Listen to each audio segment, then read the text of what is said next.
Hi friends, இந்த பாருங்க.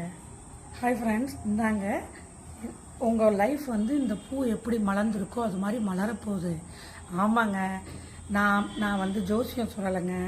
யார் உங்களை ரொம்ப பேசுகிறாங்க, யார் மண்ணை வாரி தூத்துறாங்க, யார் உங்களை கண்ணில் பார்த்தாவே ஜாடையில் பேசிட்டு போகிறாங்க, உங்களுக்கு கொடுக்க வேண்டிய காசு கொடுக்க மாட்டேங்கிறாங்க, சொந்த பந்தங்கள் வெறுக்கிறாங்க. கவலைப்படாதீங்க, முருகன் இருக்கான், உங்களுக்கு முக்தி தர போறான். கந்தன் இருக்கான், உங்களுக்கு கருணை கொடுக்க போறான்.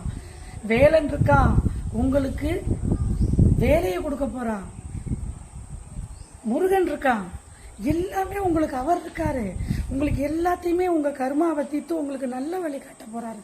அதனால பயப்படாதீங்க.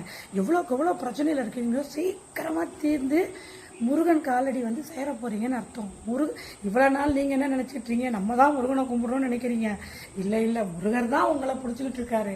நீங்கள் எப்படி தெரியுங்களா இருக்கணும், முருகனை தாய் குரங்கு மாதிரி இருக்கணுங்க. நீங்கள் தாய் குரங்கு எப்படின்னு தெரியுங்களா?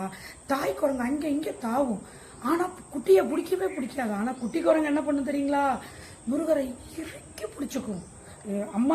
அம்மா குரங்கை இறுக்கி பிடிச்சிக்கும். அது மாதிரி தாய் குரங்கான நீங்க எப்படி இருந்தாலும் சரி, முருகர் உங்களை இறுக்கி பிடிச்சுக்குவார். நீங்க முருகரை நம்புங்க, சரிங்களா?